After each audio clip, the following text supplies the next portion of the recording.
जो आपको अपने आटे में मिक्स करके रोटियां बनानी हैं वो काफ़ी हेल्दी होगा, न्यूट्रिशियस होगा और जितने भी बाकी अनाज होते हैं उन सब के भी आपकी बॉडी को जितनी भी उनकी न्यूट्रिशनल वैल्यू है वो सारी न्यूट्रिशनल वैल्यू आपकी बॉडी को मिलेगी, जिससे कि जो लाइफस्टाइल डिजीज हैं आजकल जो सबसे ज़्यादा होती है ये आपकी बॉडी को इफेक्ट नहीं कर पाएगी और आप बुढ़ापे तक बहुत हेल्दी रहेंगे।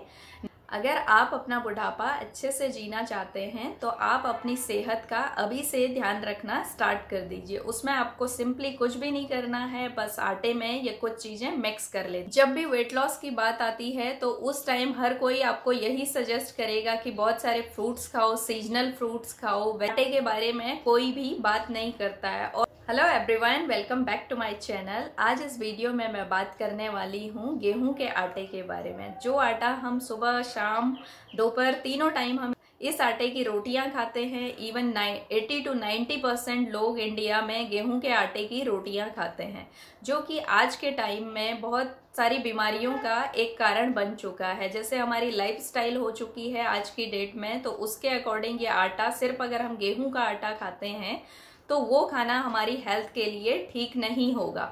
इससे आपके जोड़ों में दर्द हो सकता है, लीवर में प्रॉब्लम आ सकती है, किडनी में प्रॉब्लम आ सकती है, डायबिटिक लेवल ये हाई करता है, कोलेस्ट्रॉल की प्रॉब्लम हो सकती है, थायराइड की प्रॉब्लम हो सकती है। ऐसे बहुत सारी चीजें हैं कि जिससे हम रेगुलरली एक चीज को यूज करेंगे तो हमारी बॉडी पे उसका धीरे धीरे असर पड़ना स्टार्ट होगा। बट ऐसा नहीं है कि इंस्टेंट आपने आज खाया और कल से आपकी बॉडी पे असर दिखना स्टार्ट हो गया। बट जो भी होगा वो धीरे धीरे असर करता है। अब आप लोग बोलेंगे कि हमारी दादी नानी सब गेहूं का आटा यूज करते हुए आ रहे हैं, तो अब आप इसको बोल रहे हैं कि हमें ये नहीं खाना है। तब की लाइफस्टाइल अलग थी, अभी की लाइफस्टाइल अलग है। तो उस टाइम पे वो लोग सारा अपना खुद से अनाज उगाते थे, उसमें कोई भी पेस्टिसाइड्स ये सब नहीं होता था। तो उस टाइम पे वो लोग अपना सारा रीजनल और सीजनल अनाज उगाते थे। वो सिर्फ गेहूं के आटे पे डिपेंडेंट नहीं रहते थे, जो भी उनके रीजन में और उस सीजन में होता था वो सब खाते थे। रागी होता था पहले, बाजरा होता था, जौ होता था, तो वो सारे अनाजों को मिक्स करके सारी चीजें खाते थे, सिर्फ गेहूं के आटे पे डिपेंडेंट नहीं रहते थे। इसलिए उन लोगों को कोई प्रॉब्लम नहीं आती थी। और दूसरा, उस टाइम पे फिजिकल एक्टिविटीज बहुत ज्यादा होती थी, अभी फिजिकल एक्टिविटीज काफी कम हो गई हैं। तो उसके अकॉर्डिंग भी हमें ये सब चीजों का ध्यान रख के आटे को चूज करना है। गेहूं के आटे में ग्लूटेन होता है। जिन लोगों को ग्लूटेन से एलर्जी है तो वो गेहूं के आटे का सेवन ना करें। और मोटापा को भी ये बहुत ज्यादा बढ़ावा देता है। जब भी वेट लॉस की बात आती है तो उस टाइम हर कोई आपको यही सजेस्ट करेगा कि बहुत सारे फ्रूट्स खाओ, सीजनल फ्रूट्स खाओ, वेजिटेबल्स खाओ, पानी पियो, अच्छे से सो। बट आटे के बारे में कोई भी बात नहीं करता है। और जो सबसे ज्यादा इम्पोर्टेंट है और सबसे ज्यादा हम जो चीज खाते हैं वो खाते हैं आटा। तीनों टाइम रोटी खाते हैं और सब्जी से ज्यादा हम रोटी खाते हैं और उस पे कोई भी बात ही नहीं करता है। तो सारी बीमारी की जड़ है आटा। यहाँ पे मैं कुछ चीजें आपको बताऊंगी जो आपको अपने आटे में मिक्स करके रोटियां बनानी हैं। वो काफी हेल्दी होगा, न्यूट्रिशियस होगा और जितने भी बाकी अनाज होते हैं उन सब के भी आपकी बॉडी को जितनी भी उनकी न्यूट्रिशनल वैल्यू है वो सारी न्यूट्रिशनल वैल्यू आपकी बॉडी को मिलेगी, जिससे कि जो लाइफस्टाइल डिजीज हैं आजकल जो सबसे ज्यादा होती है ये आपकी बॉडी को इफेक्ट नहीं कर पाएगी और आप बुढ़ापे तक बहुत हेल्दी रहेंगे। नहीं तो बुढ़ापा आने तक पूरे घुटने चले जाते हैं। बहुत सारी ऐसी प्रॉब्लम्स हैं जो कि आना स्टार्ट हो जाती हैं। अगर आप अपना बुढ़ापा अच्छे से जीना चाहते हैं तो आप अपनी सेहत का अभी से ध्यान रखना स्टार्ट कर दीजिए। उसमें आपको सिंपली कुछ भी नहीं करना है, बस आटे में ये कुछ चीजें मिक्स कर लेते हैं। तो देख लेते हैं क्या हमको आटे में मिक्स करना है।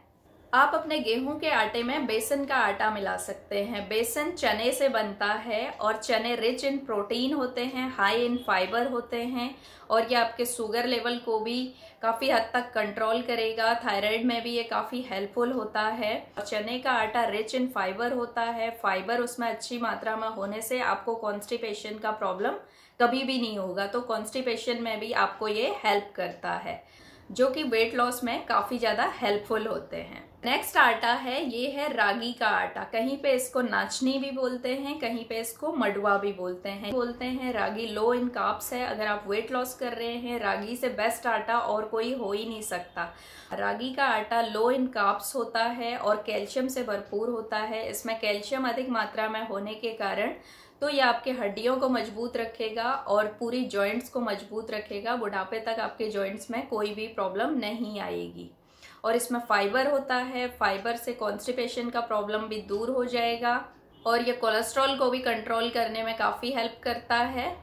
और ये हेयर और स्किन के लिए भी काफ़ी अच्छा है। और जो नेक्स्ट आटा है वो है ओट्स का आटा। आप अपने गेहूं के आटे में ओट्स का आटा मिला सकते हैं। ये आपको वेट लॉस में हेल्प करेगा, कोलेस्ट्रॉल को कंट्रोल करता है, फाइबर इसमें भरपूर मात्रा में होता है, तो ये आटा भी आप यूज कर सकते हैं। नेक्स्ट आटा है बाजरे का आटा। बाजरे का आटा खून की कमी को पूरा करता है, लो इन कार्ब्स है। आप इसको थायराइड में भी यूज कर सकते हैं, डायबिटीज में भी यूज कर सकते हैं। बहुत ही हेल्दी आटा है ये। और नेक्स्ट आटा है जौ का आटा। ये आपको गर्मियों में स्पेशली कूलिंग प्रॉपर्टीज में होती है, तो ये आपको गर्मियों में ठंडा रखेगा और इसमें भी हाई इन फाइबर है, कोलेस्ट्रॉल लेवल को कंट्रोल करता है। डायबिटीज में भी ये काफ़ी हद तक अच्छा है और डायबिटीज में भी आपको ये काफ़ी हेल्प करेगा। और ये किडनी के लिए भी काफ़ी अच्छा है। अगर आपको यूरिन से रिलेटेड कोई भी इन्फेक्शंस रहता है तो उसमें भी ये आपको काफ़ी हेल्प करेगा। तो ये हैं 5 आटे जो मैंने आपको बता दिए। ये आपको गेहूं के आटे में मिला के लेने। आप इनको जब भी खरीदें तो आपको इनको अलग अलग खरीदना है। ऐसा नहीं है कि जब आप आटा पिसवा रहे हैं इन सबको मिक्स करके रख लें, और कोशिश करें आप इनको अपनी लोकल चक्की से पिसवाएं।